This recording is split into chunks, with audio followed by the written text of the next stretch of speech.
بسم الله الرحمن الرحیم. د الیکشن غیلان چې کوم ته پتمه باندې ټول قوم ناستو د صدر د دسخط نه پس د الیکشن کمیشن نه چې کوم نوټیفیکیشن شو هغه باندې اوس آرډر جاری شو او په 30 اپریل باندې میبي چې نوټس وشي او نوټیفیکیشن دا غي جاری شي. الیکشن کمیشن د طرف نه چې کوم سمری تلی و صدر پاغي باندې دسخط کو په پنجاب کې با الیکشن په 30 اپریل باندې کیږي د اتوار په ورځ باندې. د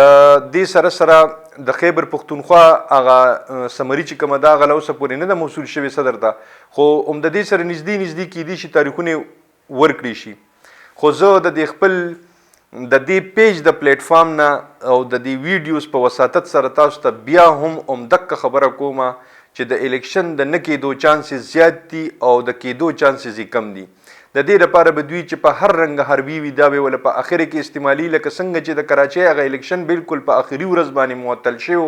او هغه ختم شو دک شان به دا الیکشن هم ختميږي که هر کله وکړه دا د پی ډی ایم د حکومت دا منصوبه ده چې ایمرجنسي نافذ شي معاشي ایمرجنسي نافذ شي ځکه چې په ګورنمنت سره ډالر ختمي دي ملک دیوالیه طرف ته روان دي او خواجه آصف خو ویلي دي چې مونږ خو دیوالیه شو یو بس صرف هغه خبره کول دي چې صرف مونږ دیوالیه شو بس وی دا خبره صرف د ګورنمنت د طرف نه کول دي.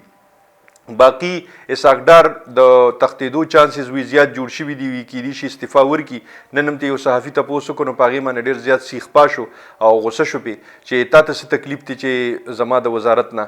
نو وی کی دي شي چې د بیماری سره بهانه جوړ کی او پاغي باندې بدی لندن ته لار شي چې زما یو ورکوټي شانتي سرجری ده ځکه چې د مسلم لیگ نون والا اکثر له ورکوټي سرجری وی خو پاغي باندې درې نیم کال بیا لګي بیا واپس نه راځي نو د اساقدار د تلو چانسز زیات دي کی دي شي چې هغه بیا د ایر فورس په یو جاز کې واپس والوزي او لړ شي او دغه په ځای باندې قائم مقام یو وزیر خزانه راشي او هغه پوری به دا سچويشن چې کوم دی دا به دی په هغه کس باندې هندل کوي چې کوم د اساقدار په ځای باندې نوی وزیر خزانه ټمپرری راشي بیا به د هغې نه پس د هغوی حالاتو ته ګوري خو اساقدار د واپس ته راتلو چانسز نشته او که راځي نو بیا به د نواز شریف سره راځي او هغه د مریم نواز والا خبره چې سو پورې لیول فیلډ هغې ته نی میلو شوي او عمران خان ورته نااهله شوي نی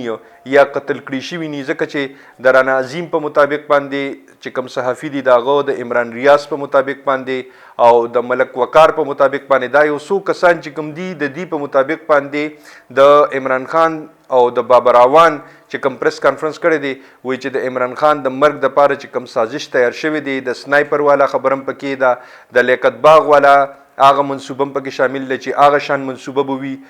ټارګټ کیلینګ به وي دماکه به وي که هر څنګه وي دا ټولې خبرې کیدی شي میبي چې وي هغه د مخکې نه د لرې کېدو چانسز د هغه وي زیات دي. الله یې د ټولو حفاظت وکړي. دا سیاست دی دا به همدغه شان روان وي خو د چا د ژوند سره داسې لوبې کول د دې مونږ ته نه اسلام اجازت راکوي نه قانون اجازت راکوي نه شریعت اجازت راکوي او نه زمونږ اخلاق او نه زمونږ دین مونږ ته اجازت راکوي. خوشاله او بریالي اوسئ. د لوی الله په امان.